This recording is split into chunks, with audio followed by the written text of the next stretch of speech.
such a time as this.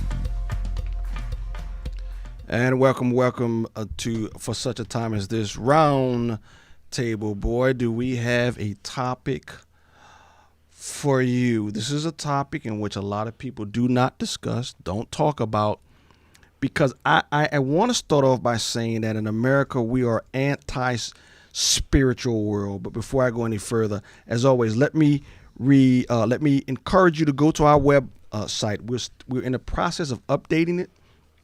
For such a time as this .today. For such a time as this .today, not .com, not .org, .today. There you will always be able to get our information as it comes out, as Big Brother continues to squeeze out conservative voices and Christian voices on their platform. If you go to For Such a Time as This .today, when Big Brother tells us adios for the last time, you will always be able to find our newest material there. For such a time as this .today.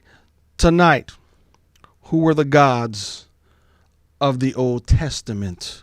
Who were the gods of the Old Testament? It is a wonderful, wonderful topic. And let me start off by saying that I think us in America, we are anti-spiritual world. What I mean by that is, I think the world has influenced us in thinking that what's only real is that which we can touch, see, taste, and smell. But I think the scriptures are far more spiritual than we think. Who we have here tonight is we have, as always, Professor Abby, and we have a new professor for the first time, and certainly not the last. Miss Joan, how are you? I'm good, thank you. You're good? Thanks for having me. Of course, of course. Who were the gods of the Old Testament? Well, after that introduction, Pastor James, I'm hoping, because this is a topic that it's not our usual. What's not our usual? Yeah, it's more theological and more scripturally based than the topics that we usually cover in the news. But here's the thing. I think those things that are spiritual in the Bible and the things of the world are starting to collide. Yes. That's what I think, because the foolishness that we see today is not normal. It is not human in nature. The foolishness we see today, I think, are spiritual. Yeah. What human being could coordinate all of this? I don't think they can. Worldwide at once. I don't think a human being can do that. I mean, Right. The foolishness is, and it's not just, okay, you had, all throughout history, you had Nazi Germany going awry. Then you had the Bolsheviks, the Russians going awry, and Cuba going awry, right? And you have the Venezuela recently is going awry. Right. But it seems like everybody is going awry. Right. And once the free world grows awry, who are you going to appeal to? I mean, during World War II, you had the Allied nations that were free, and they were fighting evil. But if we're all going to be, apparently we're all together in this. I'm told that all the time, right? At least here in Illinois, yeah. That just makes me want to tear my hair out. But Who's all in this together? What do you mean by that? yeah, that's a slogan. Pritzker says that. Pritzker Yes. says that? Yeah. We're in this together. Really? You didn't know that, Pastor James? No, I did not know Oh that. my goodness. Maybe because sometimes I have a tendency with foolishness. When it goes in one ear, it immediately exits out the other. So no, we're in this together. Yes, Pritzker billboards says that and everything. as he continues to push his agendas and defy the courts. We're in this. Okay, you know what? No, No, we're I don't not. remember. Yeah, we're we're not not. in this together. Yeah. Anyway, so this is a Yep. theological topic. I find it just truly fascinating, and I'm hoping that some of our listeners will find it fascinating as well. So when I was in Brand New Christian, I started reading my Bible. I don't even know if I had a conscious thought about it, but I got a little confused, because on the one hand, the Bible talks, especially in the Psalms, as if the gods, little g gods of the Old Testament are real. They're real. They're real beings. And on the other hand, I, like you were talking about, an anti-supernatural bias. I had grown up thinking about, paganism and idolatry and all that stuff. I wasn't a Christian. I didn't become a Christian until I was 38. But I had grown up thinking, what the heck are people doing? Do they really think that little statue, is a god and they're worshiping that? That made no sense to me. It was kind of the Isaiah 44, that I'll read it to you because it's a really funny a funny passage. It says, the carpenter stretches a line, he marks it out with a pencil, he shapes it with planes and marks it with a compass. He shapes it into the figure of a man, with the beauty of a man to dwell in a house. He cuts down cedars, or he chooses a cypress tree or an oak, and he lets it grow strong among the trees of the forest. He plants a cedar, and the rain nourishes it. Then it becomes fuel for a man. He takes part of it and warms himself. He kindles a fire and bakes bread. And he makes a god. Also, he makes a god and worships it, and he makes it an idol and falls down before it. Half of it he burns in the fire. Over the other half, he eats meat. Yep. He roasts it and is satisfied. Also, he warms himself and says, aha, I am warm, I have seen the fire. And the rest of it he makes into a god, his idol, and falls down to it and worships it. And he prays to it and says, deliver me, for you are my God. I mean, God is basically making fun. He's mocking. Of man, yes, He's of clearly mankind mocking. there. Yep. And so it seemed like you had these two things going on at the same time. That the idols, even in the New Testament, with the Paul talking about food being sacrificed to idols, that idols are nothing. They're wood, they're metal, they're stone, whatever. Or the gods are real, which you see throughout the Old Testament. I'm just going to read a few of the Psalms. What do you mean by real? When you real, say they're real, real or entities. Elohim, okay. They're real beings. They're not gods in the sense of supreme deity, but they are the Elohim or angelic beings is what we're saying. But we're going to get into it. The Bible calls at least these kinds of angels, whatever Elohim, gods. For instance, Psalm 86:8. There is none like you among the gods, O Lord. It's not one of our. No, I'm just going to Okay. read these real Yeah, quick. gotcha. There's a whole bunch of them. I won't read them all. For the Lord is a great God and a great King above all gods. Psalm 96:4. For great is the Lord and greatly to be praised. He is to be feared above all gods. And I'll read one more. All worshippers of images are put to shame who make their boast in worthless idols.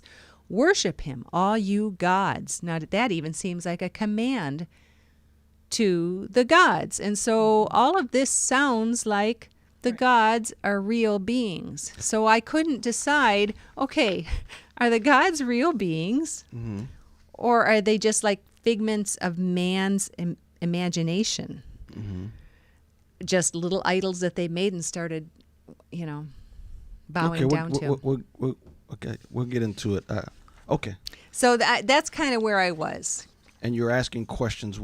How do we process this? It's clearly in the Bible. Right. It's clearly in God's Word.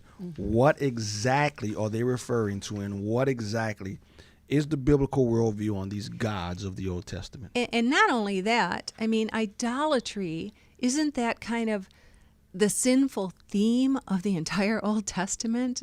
Whether it's the theme of the New Testament also. In a different replacing way. God.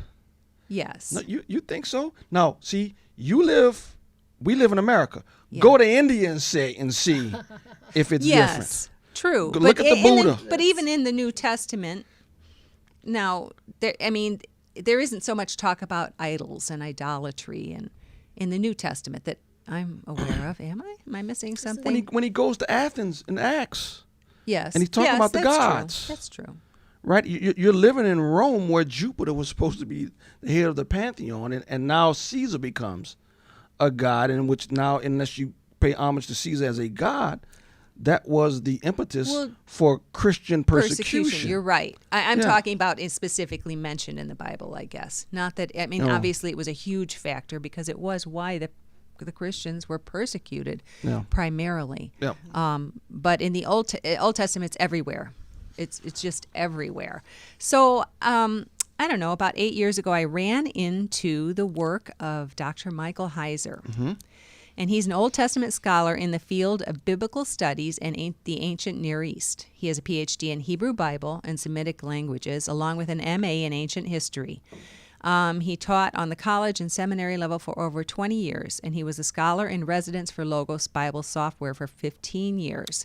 So he has done just a lot of work synthesizing the material in the Bible, and also he's obviously read a lot of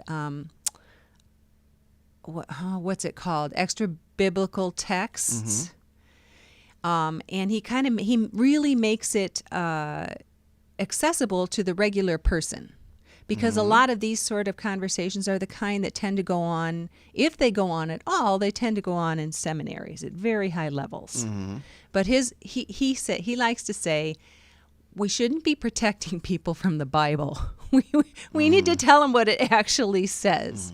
And I really like that. He's a real down-to-earth guy. And he's written several books about the supernatural world.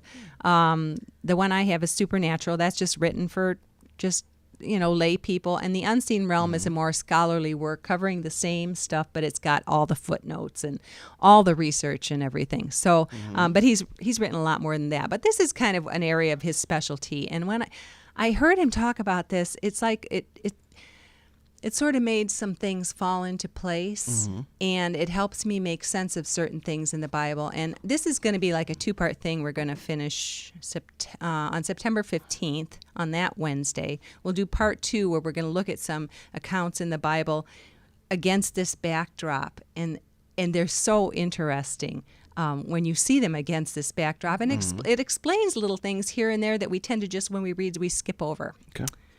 So anyway... just so you know, a lot of what we're going to talk about tonight will center on Deuteronomy 32, verses 8 and 9. This is a minority view. It is well known among scholars. It's not very well known among lay people, but it is a minority view among scholars. But it makes an awful lot of sense to me. And some of what we're going to talk about tonight is speculation. We can Yes. write out and say that. I think Mr. Heiser Admit that. speculates a little bit Yes, there. he does, for sure. But none of it threatens any core Christian doctrines. No, of course not. So, I don't think so. I think man, it was a lot of material, and that's why we're doing it in 2 parts. Okay. But I figured the best place to start, when it finally kind of settled in my brain, was the Tower of Babel. So let's do that. The Tower of Babel is actually the 3rd major rebellion of mankind and subsequent judgment in history. So first you had the fall, and that was a spiritual rebellion as well as a human And Adam and rebellion. Eve. Uh-huh. Because you had the Nakash, the serpent, and you had Adam and Eve, right? Well, they had already fallen, though. Well, Yes, Lucifer had already I fallen. think that could be another topic. I'm not No, sure. Lucifer about had already fallen. He's Yeah. enticing Adam and Eve. Right. He had already fallen. Well, if he's enticing them, yeah, I guess you could say. Oh, he's- absolutely. Yeah, He is purposely Yes. misleading them, and we're told about how he fell in the rebellion in Isaiah. So the rebellion that's But recorded in that can Isaiah be had viewed already more happened. than one way, but that's not really what we're talking about Okay. tonight. All right. So All right. that might be another interesting topic. Okay. But anyway, so that was the first one. And the second one, it was, of course, the flood, where all mankind had... Okay, and then I'm going to give my rebuttal. Go ahead, flood. Okay, Go ahead. well, that's what we're doing. Go ahead. Okay, so the Lord saw that the wickedness of man was great in the earth, and Yes. that every intention of the thought of his hearts was only Yes. evil continually. Yes. God judged mankind again, saving 8 people, Noah and his family, and Yes. started all over. Yes. The third one was the Tower of Babel. Yes. So the Tower of Babel, I always think is kind of interesting because we don't have very many details, and whenever we go over it in discipleship, it's kind of like, well, it was a really long time ago, and we But- don't have a lot of detail But here. he gives But us what we need. He gives us yes, what we need. I would, but still He sometimes. gives us a lot of detail. Okay, but go ahead. But not about the Tower of Babel. The one interesting thing about the Tower of Babel is that there's a guy named Max Planck, and he's a psycholinguistic, and with all like world languages. is common. So I'm thinking, did it really happen? Well, when it happened and all of a sudden they couldn't communicate, huh? I mean, I just thought I'd throw that out because when I found out about that a long time ago from my daughter, I thought that was hilarious. So I just thought I'd tell you. So I The think universal? yeah. So I really think the Tower of Babel really did happen because it's throughout the whole world. It's throughout all languages. So okay, I think it really happened too, because it's in the Word of God. Yeah. But I was going to say, it's in the Bible, there so you I go. think we... There's something left over I from understand it. what you're saying. Okay. No, I understand what you're saying. Oh, Correct. absolutely. I'm joking. So just to kind of review what happened at the Tower of Babel, after the flood, God repeated his earlier command that he had given to Noah, where he said, "Be fruitful and multiply and fill the earth." That's Genesis 9:1. But instead, the people said, quote, "Come, let us build ourselves a city and a tower with its top in the heavens, and let us make a name for ourselves, lest we be dispersed over the face of the whole earth." Yes. Is that the one that's up there? Yes, that's it. Okay. I put that notation in the wrong place in my notes, but that's okay. That works fine. Okay, so how better to unite everyone than giving them a big project to work together on? And I'm certain that a lot of those people really didn't have even a choice, but that would be conjecture and speculation as well. It would be. Anyway, so they started building this city and the tower specifically. It says specifically to prevent them from being scattered and filling the earth. So this was just out and out disobedience.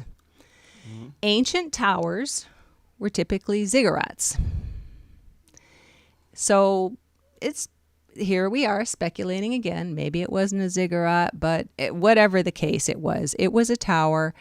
And these things, you see a picture of it here, they can be found in ruins all over the world. Now, ziggurats generally not surprisingly, have a religious purpose. So a ziggurat provides a place where people could meet with the gods. So, looked at it from that angle, rather than spread the knowledge and rule of God over the entire planet, as that was God's original vision and command to mankind, Heiser contends that the people wanted to bring God down to them. Mm-hmm. In any case, this is blatant disobedience, right? Mm-hmm. Thus, God split them up. Slide 3. God split them up by destroying their ability to communicate with each other, and this forced them to separate in various groups and go their way. And so this is how the nations in Genesis 10 came into being. Yes. Commonly known as the Table of Nations. Yes. Okay, so far so good. I think we are all pretty familiar with that. Yes. No split there. No debate. No Okay. debate there. That's it. So here's where it starts to get really interesting. Yep. Genesis 11 is not the only passage that describes what happened at the Tower of Babel. Correct. So if you have your Bibles, you can get them out. But if you don't have to. Because Deuteronomy 32, 8, and 9 also talks about it. And it says this: When the Most High gave to the nations their inheritance, when he divided mankind, he fixed the borders of the peoples according to the number of the sons of God. But the Lord's portion is his people, Jacob his allotted heritage. Okay, so when he divided mankind, I don't think it's controversial but I'm asking Pastor James, do most scholars pretty much say yes, he's talking about the Tower of Babel here? No, he has to be talking about the Tower of Babel. I don't know if any. What would be the alternative if he's not talking about the Tower of Babel in Deuteronomy 32, 8 and 9? At this time, what's the alternative when the Most High gave to the nations their inheritance, when he divided mankind and fixed the borders of the people according to the number of the sons of God? But the Lord's portion is his people, Jacob, his allotted heritage. What would be the alternative? Okay, so that's accepted, right? I don't have an alternative, but I'm just asking if that is. I don't think there's an alternative. Pretty much accepted. Not that I'm aware of. No. Okay, so the contested part of this verse is according to the number of the sons of God. Mm-hmm. It is the view of Heiser and others that God actually disinherited the nations and temporarily put them under the authority of the sons of God at this point in history. Speculation. That's how he interprets this verse. Yeah, Well, if you don't the have sons if of you God. Yeah. right, if Yeah. you don't interpret it this way, you have to speculate another way, right? I would agree. So either I would agree. okay. So what exactly does that mean? Now, let's be very clear. Even the devil is God's devil. So even if he does do this, and let me tell you something, I'm much more spiritual interpretation. The sons of God to me in Genesis 6 are clearly angels. And so we talk about here the sons of God. I'm open to that. But here's where Heiser comes. And here's where I think, to me, we would have to be careful. We can speculate, but the danger would be when your speculation starts to skew that which is clear.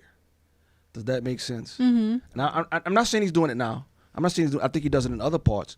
But right now, and people have to be very clear, even if he does that and you say he disinherits mankind and puts them under the authority of the sons of God.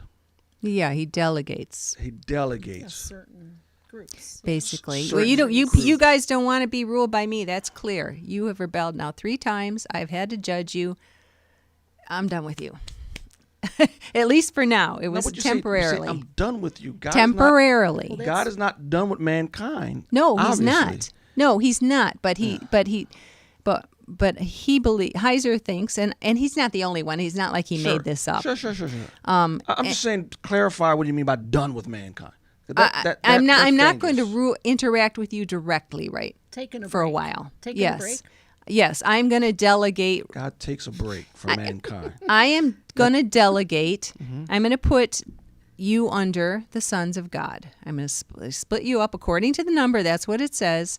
And so each nation is going to have an angel, well, for lack of a better word, Right. an angel ruler, Angelic rulers. Okay. Yes. And Okay. there were 70. There were 70. There, depending on your Bible, there are 70 or 72 nations in the and depending on how you divide them up, actually, in chapter 10, Genesis 10. Sure. So, looks like maybe there were 70 sons of God, but we Speculation, don't know. but yes. Speculation. Yes. Okay. Okay, so let's do the video clip now, where he's going to explain, because if you look in your Bible, it might not say according to the number of sons of God. Here we go. When that happened, many versions will say God divided them up, and he set their boundaries according to the number of the sons of Israel. Now, if you have the ESV says sons of God. That's what I just read from. Other translations, study Bibles, may have a footnote that will inform you to the fact that sons of God is actually what the oldest texts of the Old Testament say. For instance, the Dead Sea Scrolls. It's also what the Septuagint says. Septuagint actually has something like angels of God. The Septuagint, again, is the ancient Greek translation of the Hebrew Old Testament. But you don't have to know, again, all the fancy text-critical stuff, the text-critical arguments that scholars make about why sons of God is, in fact, the superior reading there, and, the original reading. You don't have to know all the scholarly arguments about that. You just need to think about what the passage is actually saying. So let's just go back again mentally to it. We have here again a reference to when the Most High divided up the nations. Again, that is a reference to Babel. We know the story of the Tower of Babel. And the wording of Deuteronomy 32:8 and 9, again, should give us enough of a clue to decide that sons of Israel doesn't make any sense. Let's just, plug it in. Let's just see what it sounds like. So when the Most High divided up the nations, he divided them up, again, fixed their boundaries according to the number of the sons of Israel. Now we go back in Genesis 11, and that's the Tower of Babel event. And you should be struck by an immediate thought. Well, The nations that were produced at the Babel event, we actually have a list of them in the preceding chapter, Genesis 10, the so-called Table of Nations. And guess who is not listed in the Table of Nations? Israel. Israel didn't exist as a nation at the time of the Babel event. So if we go back to Deuteronomy 32:8-9, how would it make any sense? How would it make any sense that God divided up the nations according to the number of the sons of Israel when Israel didn't exist? So I can buy that if you have the oldest textual criticism. The oldest one, the Dead Sea Scrolls in the Septuagint, says the sons of God. I get it. Yeah, I don't know how you argue with that, really. And then when you put in Israel there, that doesn't make sense. So I get it. No, I get it. Yeah, so I think this makes a lot of sense. Now, Pastor James, can you put slide number 4 back up there? Slide number 4. Okay. So we've got the nations being turned over to the sons of God temporarily. And now if we look in verse 9, it says that the Lord would rule Jacob. So this is a contrast here, right? Mm-hmm. So the nations are going to be ruled by the sons of God, but Israel, Jacob, will be God's nation. Mm-hmm. So yeah, Israel doesn't make sense. I get it. Right. And what I'm saying too is it's not surprising either that what comes after this in the Bible, and not very many years after the Tower of Babel, historically speaking, is the call of Abraham, where God takes one man. No, it's the very next chapter. Right, it's the next chapter, but it's more than I forget. I meant to look it up, but it's a few hundred years. Yeah. I mean, it's not a long time, but it's a few hundred years. But in the Bible, as soon as the Tower of Babel story is over, he starts the generations such and such together. Then we get to Abram. Exactly. That's the very next chapter, chapter 12. Yes. Genesis chapter 12. Yep. So, according to Heiser, I like the way he puts this. This is slide number 5. Mm-hmm. God wanted a human family, and he wanted to live on his creation earth with the people he had made. He wanted his unseen family, that's his spiritual family, that's what Heiser calls it, and his human family to live with him and serve him. He wanted people to multiply and for all the earth to become like Eden. But when God forsook humanity at the Tower of Babel, he had no children until he called Abraham. Israel was God's new family. It was time to get back to the original plan. As Adam and Eve had been God's earthly imagers, Israel would now fill that role. God forsook humanity? I'm going to say temporarily. No. Couldn't he have gotten that's upset no, about that's, it? that's He's not ruling it anymore. When you say directly. forsook, You think that's too he strong? goes too far. Oh. Did he forsake humanity? No, he didn't forsake humanity. No, but he temporarily quit That's dealing not with in them. the Bible. He Well, didn't. he did didn't. it. If he That's not turned true. them, That's not true. Oh, That's not I true. think that wait, we're wait. arguing about semantics. No, it's not No, semantics. I don't think so. No, I don't think so either. But I think- Melchizedek Right. exists. Job exists. Yes. To say that God withdrew from humanity, that's not true. And just because it's not recorded, that's a pretty strong statement for him to say. I don't think that's what he's saying. I think Forsook What's humanity. you just don't like the wording? Yeah, I think maybe- it's yeah, too- I think it's too Because strong. I'm going to say He didn't forsake humanity. when the flood No, you're right. happened, he got pretty mad at Yes. almost at everybody. So Yes. why can't he be upset again? And you say, okay, the heck with all these let's nations. yeah. But you just don't like the word. I'm not going to deal with you directly anymore. I agree with, and see that's not. Although he can't say with that. the nations, but I think if Deuteronomy means what it appears to say, that he did delegate. Yeah. He, in some sense, he put angelic beings in a capacity in which they were very influential, if not rulers, of nations. We see that with Michael in Jerusalem. We see that with the Prince of Persia. Yes, we see that Prince of we Greece. see it in the New I'm cool with Testament. that. That doesn't mean he for. Okay, I just think you don't like the word, and That's maybe right. it is I too don't- strong I don't, a word. I don't like What's that the word. I word don't he like that word. uses? Forsook. Forsook. He Oh. forsook humanity. No, I Yeah, mean, I if don't he think totally that's right. forsook humanity, none of us would be here. Right. Yeah, I think he goes Because too we strong. live and move I just think he went too. Right. I think in he goes him too and have our strong there. being, Okay, right? I think maybe he goes the too word is a little. Yeah, the forsake. He didn't forsake. But this makes a lot of sense, I think, as far as why certain nations behave certain ways and who they worship, like Egypt and stuff like that. This, Where did it all come from? yeah, really, Because it's definitely not what the Israelis or Israel Sure about that? worships. Sure about that? Well, not. Well, yeah, I idolatry- know some people are Jewish who are into Kabbalah and all that stuff. Oh. Oh, you don't have to go that far back. Look. Judges. My goodness, didn't Yes. take them long. Heck, Well- forget Judges. Look at it. Look at Exodus. They're days removed from the Exodus. But idolatry is never mentioned in the Bible until after this event, Until what event?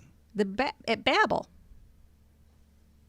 There is no idolatry up until this point. No, there's no Glenn, recorded right, right. idolatry up to I'm- that point. And I'm saying, in order for them to come and judge Noah Yeah. in Noah's Yeah, day, there's- there was some wicked yeah, stuff there's going some on. really Sure. bad That's what I'm saying. There's a idolatry. lot of Yeah, but conjecture that- and there's a lot of assumption that Okay, Heiser but does. idolatry is not mentioned in the Bible until after this. But the acts. There's a lot of stuff episode. that's The not acts that mentioned they were either. That doesn't mean it doing- wasn't I doing. think that's Yeah. because it becomes such a huge you theme Arose by then for the any rest other of the Old name. Testament. Yeah, but you can't make an argument from silence. That is Right. just because it's not said. You can't say that that's definitively what's going on. No, I can't. You know You what I'm can't, saying? and I'm not saying Yeah. for sure. Yeah, but yeah. I don't think it's coincidental. Mm-hmm. Just say.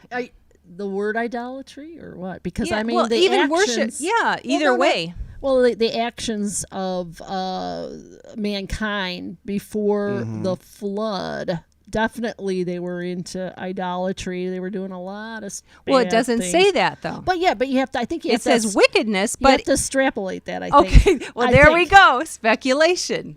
No, you're right. So No, I what- don't know. Say There that would again? be speculative to say that they were.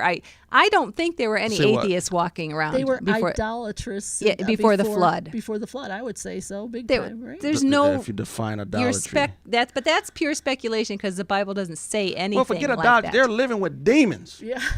They're living with fallen But that angels. doesn't They're having- necessar- They're having That's- kids with yeah, fallen that's angels. true. Yeah, that's another topic. Yeah, That's yeah, a okay, topic okay. for 2 weeks or 3 weeks from now, all right, which all I right, hope all I'm here. Okay. So Sure.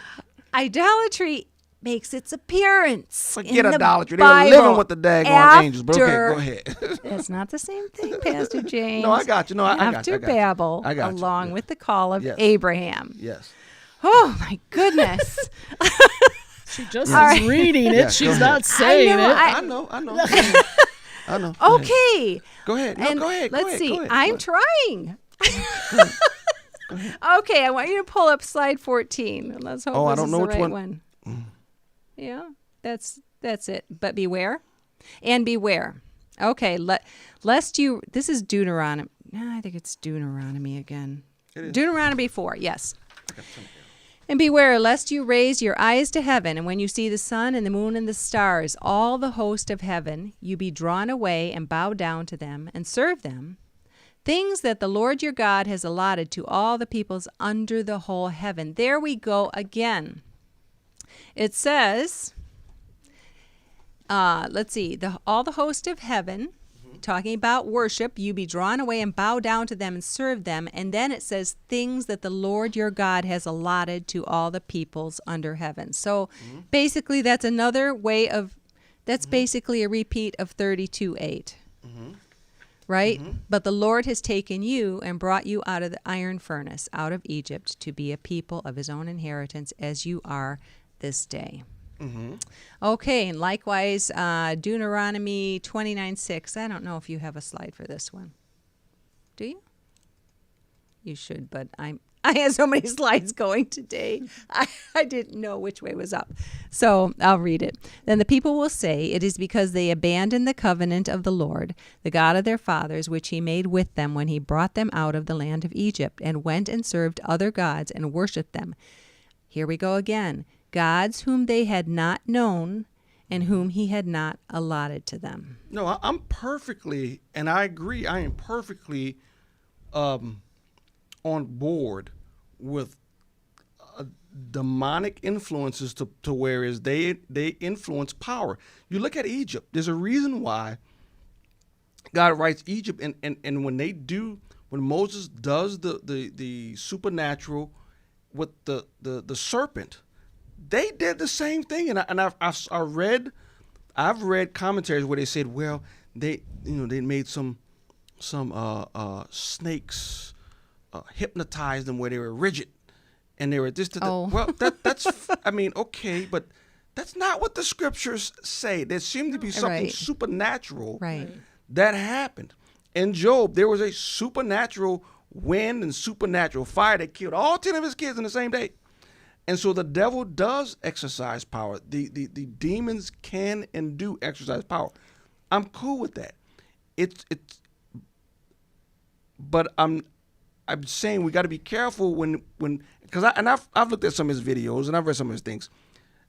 Sometimes he steps over the line. I'm not against the overall premise of what he's saying. I think the world is a way more spiritual than we in America gives it. And it's not just power though, Pastor James. It's authority. No, he's definitely given. The Bible even refers to him the God of this world. Yeah. Says that. Right. And not just but to these sons of God. He's No. given them authority, and it No, says absolutely. and Paul the- calls the- them authorities in Yes. the New Testament. Yes. And just the Yes, yes, I mean, that was a new yes. thought to me that the Lord Yes. actually allotted false gods. Well, I'll call them false gods. Yeah. They are false, to yeah, the yeah. to the nations. Yeah. He did that on purpose. I mean, that's just not something we think about, and so it's not surprising that they Yeah. ended up worshiping these beings and everything else. That was just like a really new thought, but it does explain a lot of things in the Bible. If you want to put up slide 16. Okay. What does it say? It says, Got it. okay, it's Got this. it. Got it. This got is it. Exodus 12:12. Yep. For I will pass One through of my the favorite verses in all the Bible. I will pass through the land of Egypt that night, and I will strike all the firstborn in the land of Egypt, both man and beast, and on all the gods of Egypt I will execute judgments. I am the Lord. And the Lord on all the gods of Egypt I will execute judgment. I am You the Lord. don't execute judgments on idols, on pieces of wood and stone. You execute them on real beings. Again, these aren't just so. Egypt had a lot of gods, right? Yeah, I think all the plagues, people don't realize, I think all the plagues were against the gods of Egypt that were supposed to protect life and do these certain things. And one of the biggest gods in Egypt was a god, the god of the Nile, Right. which was the first one turning water brings life, and turning the river Nile to blood. That was executing judgment. And so when your God brings life through water, now he's going to turn it to blood. And now your life-giving God now brings death with blood instead of water. Yeah, And I they think- were not random. God. No, those None of 10 those plagues were not random. 10 no. plagues were Oh, random. I agree. I've done a lot of research and a lot of research in what the ancient gods of Egypt were. No, they weren't random. They were very specific. Mm-hmm. And all those plagues were designed to mock the life-giving forces of the Egyptian gods. Right. And where they were supposed to bring life, God took them and brought them death. And he's executing right. And judgment. he showed his power That's right. over all of That's them. right. And what was the last one? What was the last one? The last plague was taking life of the firstborn. And that way death visited every house in Egypt. Every house. And he was executing judgment that way. So, no, I That's get amazing. it. I get it. No, I get it. But No, I agree. Yeah, He goes too far. some but things, but the overall but premise. this is very helpful to me. Yes. In understanding a lot of things. But so far, so we don't like the word forsook. No, but I don't- everything yeah, else yeah. is okay so far. Okay. There we go. yeah. Okay. So we don't have too much more to go because we're going to get into we're basically laying a foundation here.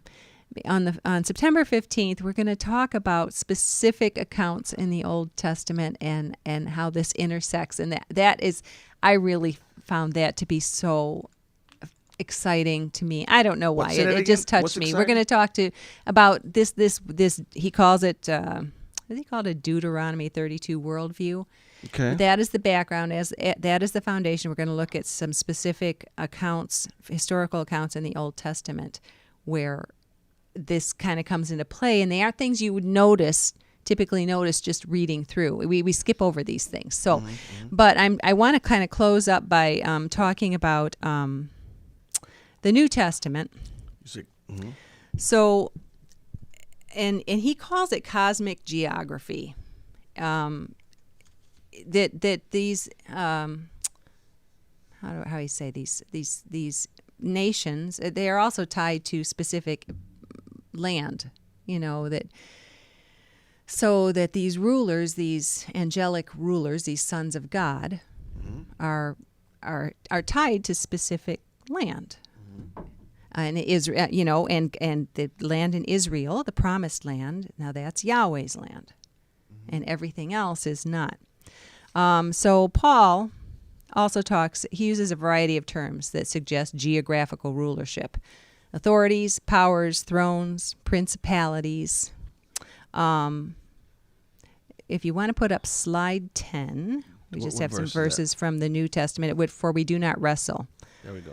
For we do not wrestle against flesh and blood, but against the rulers, against the authorities, against the cosmic powers over this present darkness, against the spiritual forces of evil in the heavenly places. Sure. That's Ephesians 6. Absolutely. And then, let's see, 1 Corinthians 15. Then comes the end, when he delivers the kingdom of God to the Father, after destroying every rule and every authority and power. Absolutely. For he must reign until he has put all his enemies under his feet. Absolutely. So he's taken it back. Yes. That to me is so exciting. Yes, this was temporary, that the people were put under the authority of these sons of God, but he has taken it back.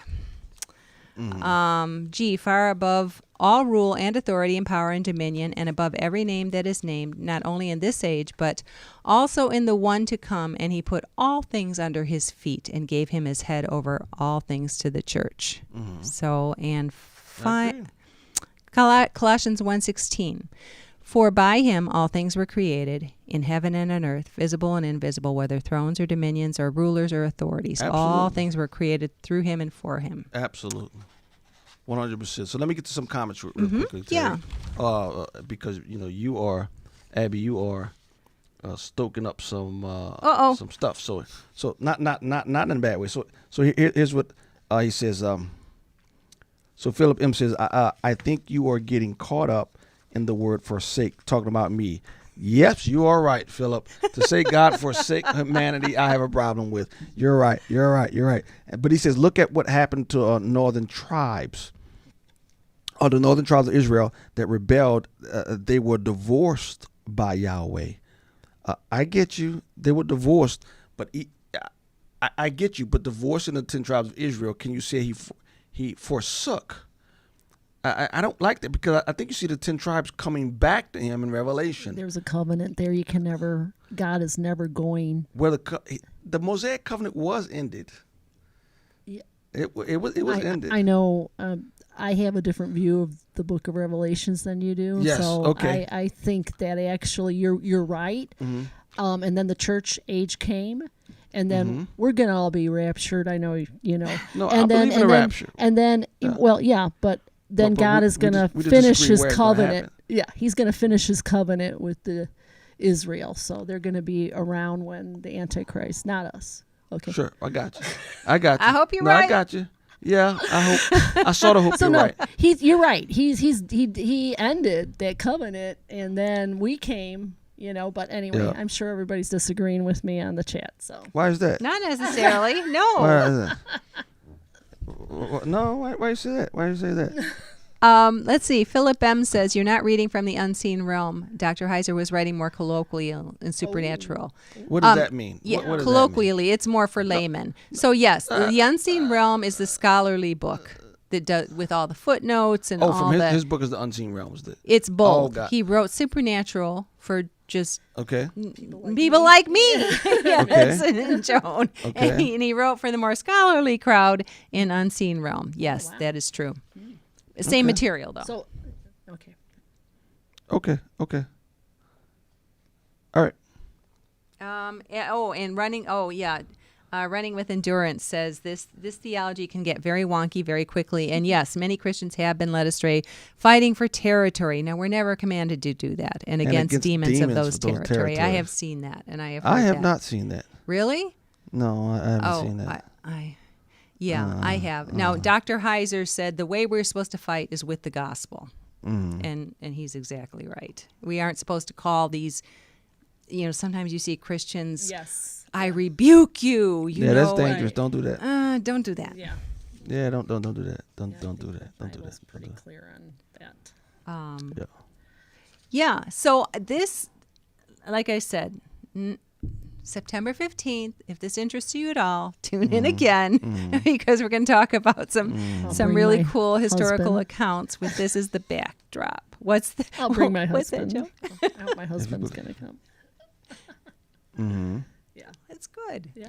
Well, And so the last one, if you want to put up slide 12. well, there's another media source that we didn't do. Oh, where did that go? Oh, yeah, Oh, that's yeah, right. yeah, yeah. Yeah, Where was yeah. it? All right, let's put it's right here on the thing. So. Oh, executing judgment on the gods of Egypt. yes. Let's go ahead and play Mr.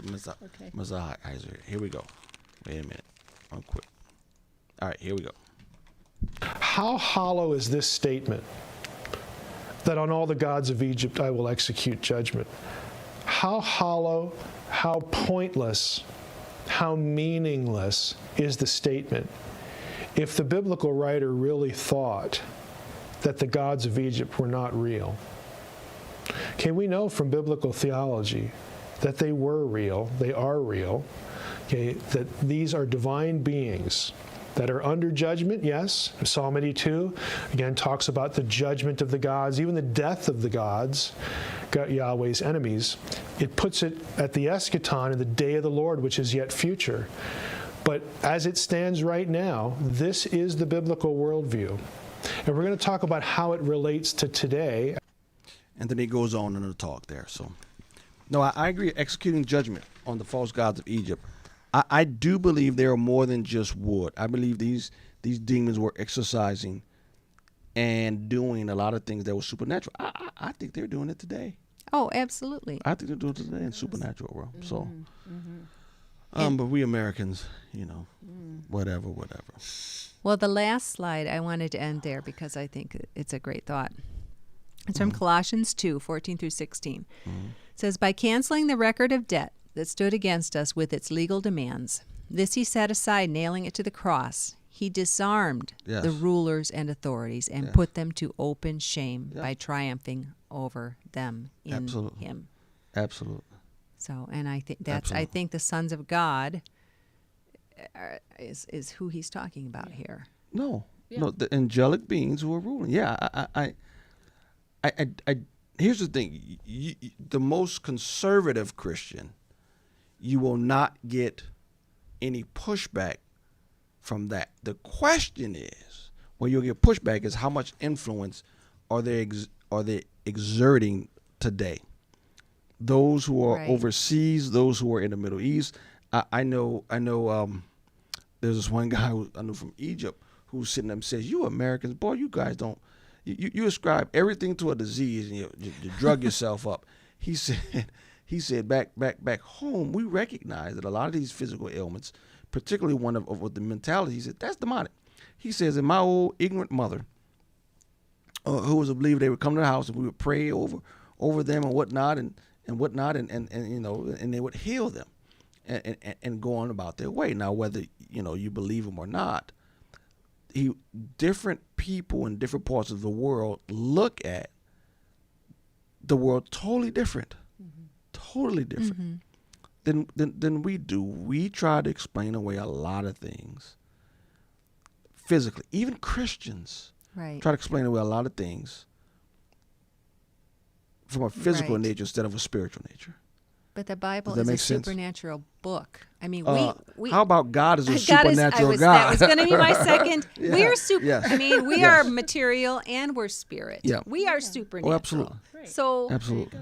it's everywhere. Yep. And for the American,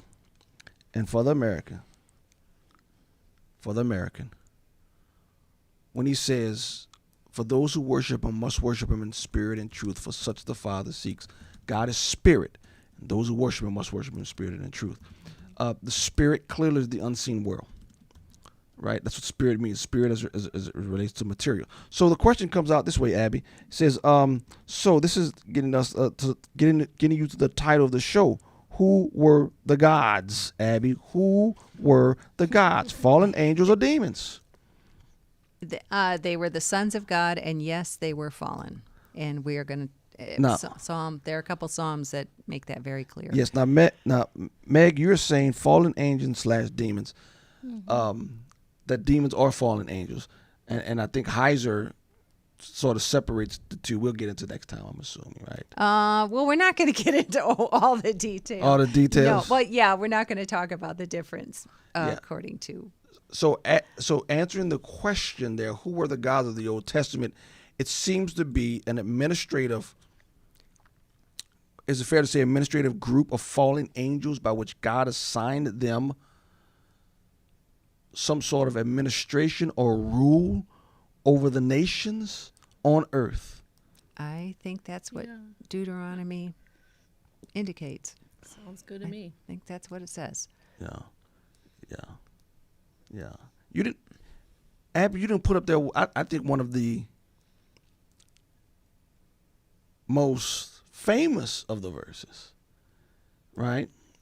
You're gods, but nevertheless you shall die like That's men. coming on the 15th. That's the 15th. I had to cut it off somewhere. So that is that's what we're going to talk telling about next because time. Christ quotes that, right? In the gospel, he quotes that. Yes, he does. And so, okay. Yeah. Any last words? Leave us with some hope. We always some try to, hope? We always try to end with hope, right? New Well, Hope Community. Eventually, all these I think these gods do have more influence over humanity than we sometimes give them credit for. But ultimately, as Colossians 2 says, they are going to be disarmed, completely disarmed, They and have put been to disarmed. shame. Yeah, they have been disarmed, right, by the cross. Well, yes, he disarmed the rulers, but they're still active. I mean, Oh yeah. there's no, and how active, some things are just the mysteries of God. Well, We don't know. Well, yeah, and see, this is where Americans, I think we start to have our bias. There were things in the New Testament that in characteristics that were clearly demonic, that you see clearly on psychiatric units today. So, I don't know. Do what you want to do with that. Okay, Joan, give us hope. Well, I just look around the world, what's going on right now, and I have a daughter who's very depressed sometimes and upset, and saying she doesn't say I'm young, but she is. She's 29, and she's like, why does this have to happen now? And I just tell her, I said, you have to look at God's sovereignty.